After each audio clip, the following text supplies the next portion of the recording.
So I'm coming back to C strings. Way back when, this was legacy code. It's older code. It was written instead of our string class that we'll get to in a little bit.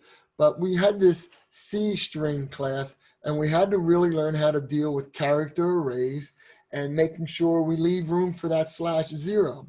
So some of the things that are going on, and of course I have the wrong page up, is with this original array, C string array of characters, we have some functions that can work to our advantage. And they're pointed out in section 10.4 and 10.5 we'll talk a little bit about. But I have a library of functions for working with C strings. One of the things I have to remember to do is hashtag include C string. And what do I get out of it? Well, you can sort of figure some of these out pretty quick, like strlen. It's going to do what for me? And, they're in your book. There's a nice big list of them on page 577. It's table 10.3. And strlen basically tells me the length of the string. And that's figure outable. Now, the one thing, again, I'm not sure why C does this or C++ does this. Why is that L not capitalized? I'd love it to be capitalized, STR capital L. Matthew says, no, it shouldn't be capitalized. But we have that going on. What does the I say it should be. It should be. It bothers me too. Okay, good. What does CAT stand for? CAT is short for? Concatenation. Very good, concatenation. And we see a function called strcat so that it will allow us to work with two character arrays and we'll be able to add them together. So I had this one, strcat. Down here I have strncat. Well, what could be a problem with concatenating two strings together? Like I may have enough room. Yeah, because remember we're dealing with a length and the /0, and the concatenation would allow us to add two, eliminate that first /0 and put one at the end, but the resulting string array, the character or C string, would have to have enough room. What does strncat do? Did you happen? That's the third argument. And what is that? It says fill only a certain size. Okay, CPY. What was the strCPY? Copy the one string over to the other string. Yeah, copies the one over to the other. Okay, so just a couple that I'm pointing out. You saw some of them in the code listings, but just a little reminder of some of the stuff going on. I'm going to throw this one on a certain student because I saw it in his program. Matthew, stra, or stir, whatever you want to say it. I believe you used that in your last program, didn't you? I didn't think so. I was using a substring. A substring? All right, so what's str do? I'm looking on page 578. It looks for a string within a string. Yeah, it looks for a string inside of a string, right. The idea of substrings is where I may have a string and I'm looking for the first three characters or looking for the location of a substring inside of that string. So we're taking a string and we're using smaller versions of it. All right, you had some examples in code listing 10.6, and you had something called strcmp, which did what? Anybody remember? It compared them. There's Is Mark and Mary, which one is smaller? Mark. Right. So, it's going to go capital M, the A's, the R's. So it's going to allow us to compare these. Now, again, I don't have us going into a lot of detail. I think you need to know that these things exist. So someday, if you ever get a coding job and you're a programmer and you're fixing good old-fashioned C code or modifying it, you know that there are, in fact, functions written to go along with these guys. Schwabby-dooby-doo. 10.5.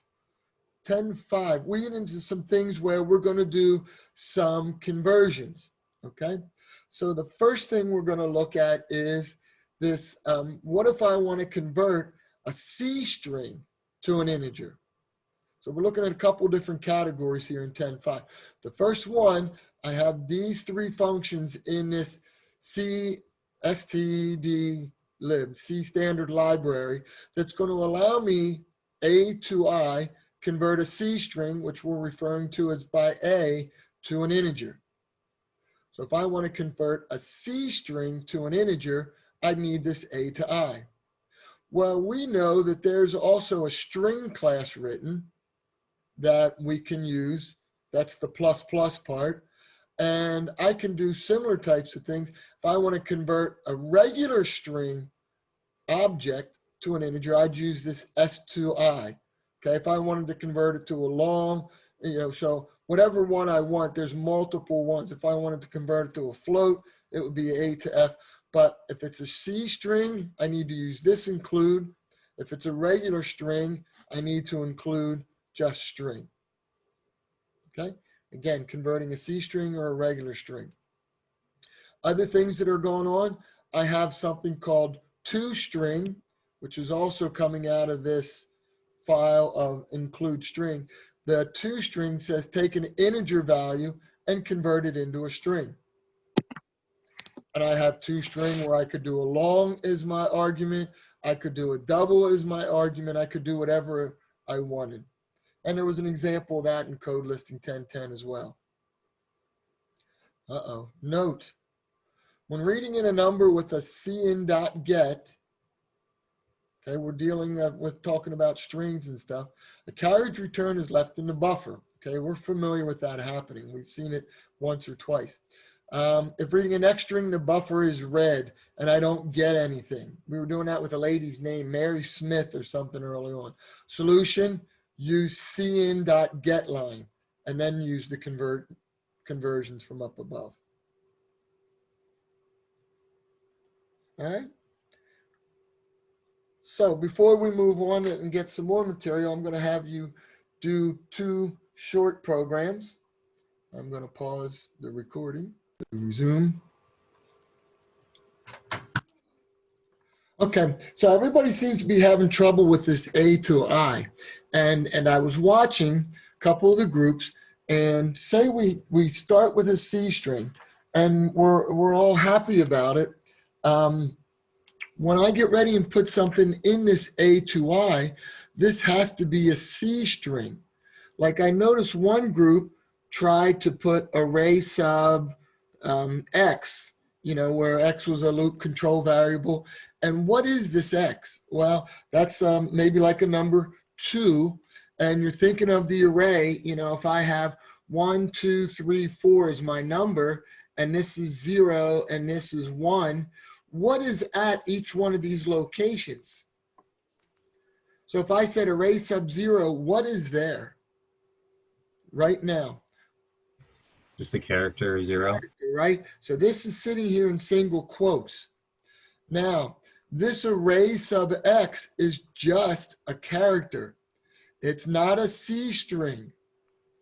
Okay? This is just a character in that array.